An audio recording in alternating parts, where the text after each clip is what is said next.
Apparently this started on Saturday, the 24th, about 5:50 p.m.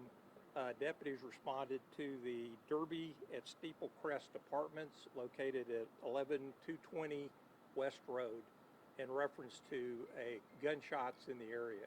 When the deputies arrived on the scene, they met with one of the tenants, which lived next door in the apartment adjacent to our scene this afternoon. Deputies arrived on the scene. The people that lived in the apartment reported hearing gunshots and that a bullet entered their apartment through a common sheetrock wall. When the deputies got out here, they recovered a partial bullet projectile. They attempted to make contact with the next door neighbors where it appeared that the bullet had come through the wall. They were unable to make contact with the neighbors. They checked with the office. They were unable to make contact with management. The deputies generated a police report at that time. Today at about 11:15 a.m., the tenants contacted the management, who contacted the courtesy officer.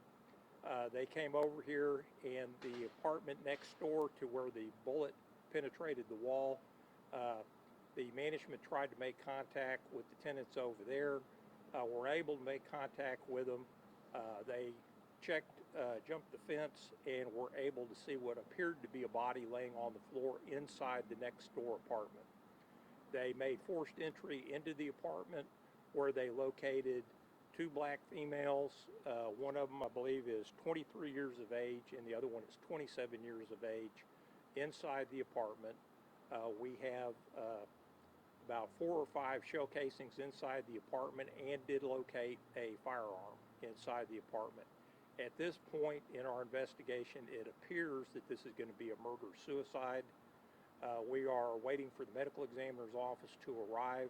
We have not positively identified our 2 victims at this point. And like I said, we are waiting for the medical examiner's office to arrive to the apartments here, and probably will be tomorrow before our 2 victims are positively identified. Sergeant Bell? We don't know at this point. We're believing they're just roommates.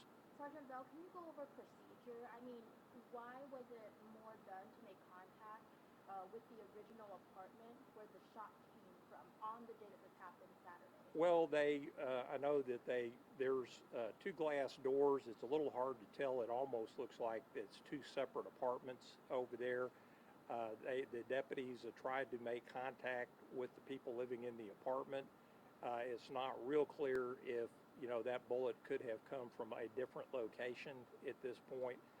But they did check with the apartment. They tried to make contact with the management, and they tried to gain access to the apartment without making forced entry into the apartment. And that's how management had to make entry today, because the deadbolt lock was locked, and then there's a privacy lock that is on the door. So they had to actually kick the door in to make entry into the apartment today.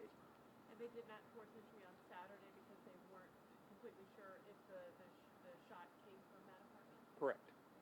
So can you clarify as far as today, if you could repeat one more time, who was it that made the call for y'all to come back out here today? You have back-to-back apartments on the first floor of the apartment complex.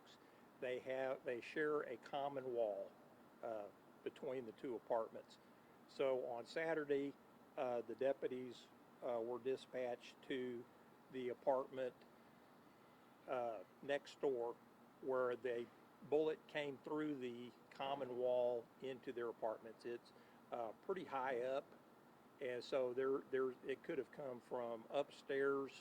It could have come from outside. At this point, it's just really hard to tell where that projectile came from.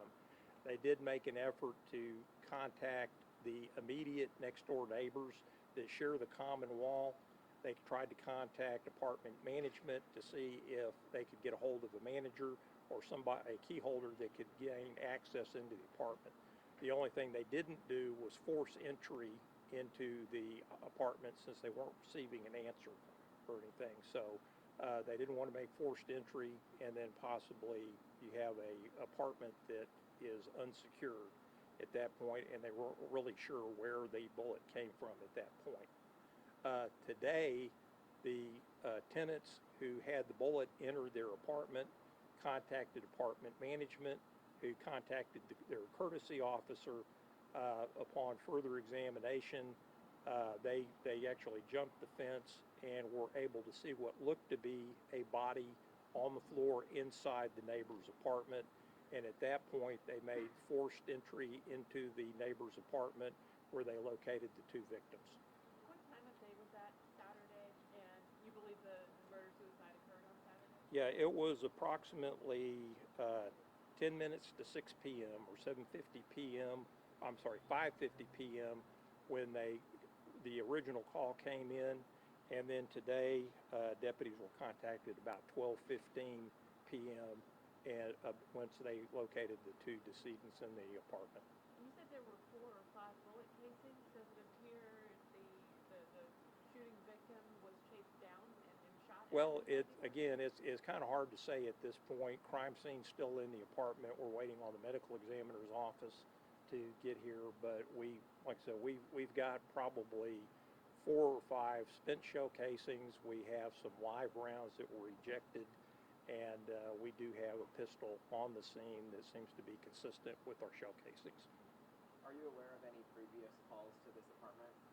I ran it before I came out here. I wasn't seeing any. It's kind of the way they enter the calls for service to these apartments. They'll have the main address of 11220 West Road, and then they'll hyphenate it and then put the apartment number.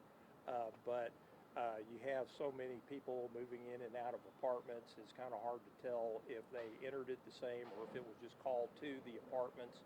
So what I was specifically looking for were calls for service out here for the month of February. And so we're going to have to do some more search on the address, and once we are able to run the victims' names to see if we have any calls for service or reports naming them specifically. Would you say that everything was done properly on Saturday with the delay until today? I haven't had an opportunity to read the report that was generated. I do know that the deputies that were out here generated a report, and that's probably, and I haven't had a chance to read that report yet, and that's probably a question that would be better directed towards the patrol units that were patrol supervisors out in this. Are the bullet casings and the crime scene limited to one room or several? It's a one-bedroom, or I guess it's a two-bedroom apartment, but it's a pretty large apartment, and we did locate shell casings in about 2 different rooms. And you said you believe they're roommates. That's what we understand. What rooms were they found in? They're found in the bedroom. All right, thank you. And as far as you know, they're not a couple? I have nothing. Yeah, I have nothing to base that on.